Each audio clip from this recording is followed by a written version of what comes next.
آپ کے نبی نے ارشاد فرمایا ہر شخص کے 3 دوست ہوتے ہیں. پھر وضاحت کرتے ہوئے ارشاد فرمایا پہلا دوست انسان کا مال ہے.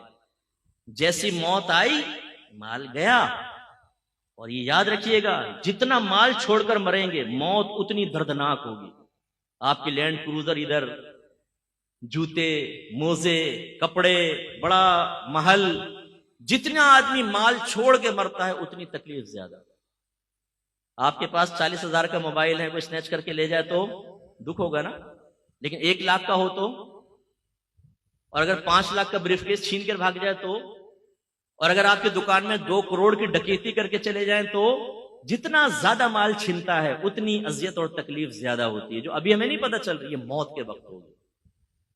لیکن ہم اس مال کے لیے جس کو ہم چھوڑ کر جائیں گے تو اولاد بعض اوقات نافرمانی میں خرچ کر کے ہمارے لیے گناہ جاریہ کرتی رہے گی، وہ تربیت تو ہوتی نہیں، اور چھوڑ کر ہی جانا ہے. اس کے لیے چاہے جھوٹ بولنا پڑے، فراڈ کرنا پڑے، وراثتیں دبانی پڑے، رشوتیں لینی پڑے، دھوکہ دینا پڑے، حتیٰ کہ قتل تک کروانا پڑے. مروا دیتے ہیں لوگوں کو پیسے کے لیے، لیکن یہ مال حاصل ہو جائے.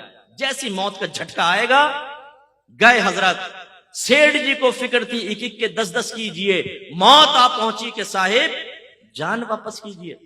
بنی اسرائیل کے ایک بڑے بہت سیٹ آدمی تھا، اس نے بڑا محل بنایا، بڑا مال جمع کیا، تخت کے اوپر پاؤں رکھ کر سوچنے لگا کہ اب تو میری 7 نسلیں بھی بیٹھ کے کھاتی رہے تو کمانے کی ضرورت، اتنا مال جمع کر لیا.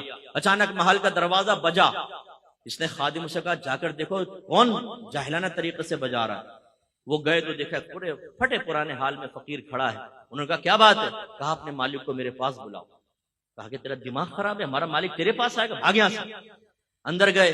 مالک نے پوچھا کون تھا؟ یہ حضور ایک فقیر تھا، آپ کو وہاں بلا رہا تھا. فرمایا مجھے؟ تم نے مزہ نہیں چکھایا اس کو؟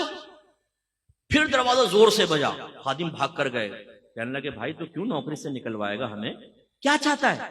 اس نے کہا اپنے مالک سے کہو میں ملک الموت علیہ السلام ہوں، اس کی روح قبض کرنے کے لیے آیا ہوں. او خادم کانپ گئے اندر. وہ آقا نے دیکھا، بولا کیا ہوا تمہاری حالت خراب کیوں؟ کہا حضور باہر تو ملک الموت علیہ السلام آپ کو لینے آئے. وہ بھی کانپ گیا. کہنے لگا ان سے کہو کسی اور کو لے جائے میری جگہ. ملک الموت علیہ السلام اندر تشریف لائے. فرمایا جب موت کا وقت آتا ہے پھر ٹلتا نہیں ہے، لیکن مجھے اللہ نے حکم دیا ہے کہ مجھے تھوڑی سی تجھے میں مہلت دے دوں، تو جو کرنا چاہتا ہے کر لے. اس نے کہا اچھا. سارا مال جمع کیا اور کہا اے مال تجھ پہ خدا کی لعنت ہو جائے، تو نے مجھے غافل رکھا اور تیری مشغولیت میں اپنے اللہ کو راضی نہ کر سکا، تجھ پہ لعنت ہو جائے. اس مال کو اللہ نے بولنے کی طاقت عطا فرمائی.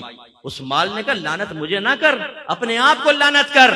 اگر تو مجھے اچھے انداز سے کما کر اللہ کی رضا میں خرچ کرتا میں تیرے کام آتا. تو نے غلط طریقے سے خرچ کیا اور جمع کیا، تیرا نقصان ہے. میری وجہ سے تو نے عزتیں پائیں.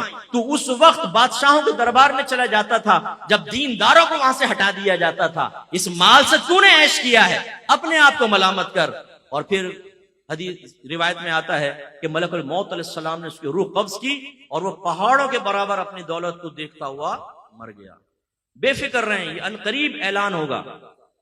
مفتی اکمل صاحب کا انتقال ہو گیا، فلاں کا انتقال سنتے ہیں نا ہم. آپ کا میرا بھی مسجد کے مائک پہ اعلان ہو رہا ہوگا. ہم نے کون سا ایسا آب حیات خضر علیہ السلام سے لے کر پی لیا کہ ہمیں موت نہیں آئے گی، محلے والے مر جائیں گے ہم بچیں گے؟ بہت جلد موت آنے والی ہے. اس لیے اپنا محاسبہ کریں، اپنا احتساب کریں. جو شادی شدہ ہیں اپنی لائف کو شریعت کی طرف لے کر آئیں اور تقاضائے شریعت کو پورا کریں تو نجات ہوگی.